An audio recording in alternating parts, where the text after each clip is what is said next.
And so the reason why I started, so me and my buddy were talking, hanging out one day, and he was dating this girl who was like super toxic, like the most toxic girl, like he said he's ever been with. And he goes, dude, like, I'm just not toxic. Like, I just don't give a fuck enough to care. Like, I'm just a not toxic person. And then he looks at me and goes, dude, we should put on a fucking shirt that we're not toxic.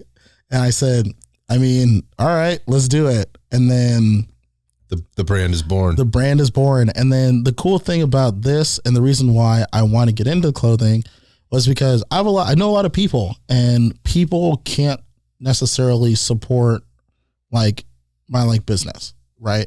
Like, you want to provide something where people can like be involved in, and people can show their support. So hold on a second. So you have all these people, but they can't necessarily support the particular businesses you're in, whether it be cannabis or whatever, tech, or whatever. It's just not.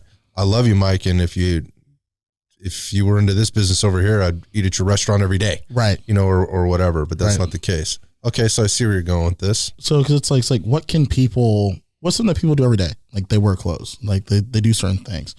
And I was just kind of like, dude, like when he came to me with the idea, and I said, let's just go. I said, I have a pretty decent following. I know some people, like, let's just try it out, see where it goes. I'm always about, let's just try it out, you know, put some money behind it, see where it goes. And this shit like blew up overnight. Like, I was just like, all right, cool, let's go. Like, I just did a new order shirts before I got here, you know, and hoodies and everything. And I was just like, all right, cool, worked out. Then what's the next thing? Like, where do we take it? Like, so for me, I look at every business personally. I say it's worth my time if in the first year I can make, you know, arbitrarily say $100,000 in the first year. If I don't make $100,000, cool, great, it was fun, right? If I make it, then I say, okay, what more can we do, right? And I'm not saying like net, I'm just saying like hitting that target, like hitting a six-figure target, right? And I just, you know, shoot. But I also know that if a new opportunity comes up that suits my skill set, like, this will take a back seat, right? And like, I have other people involved where they can just pick up where I left off, you know?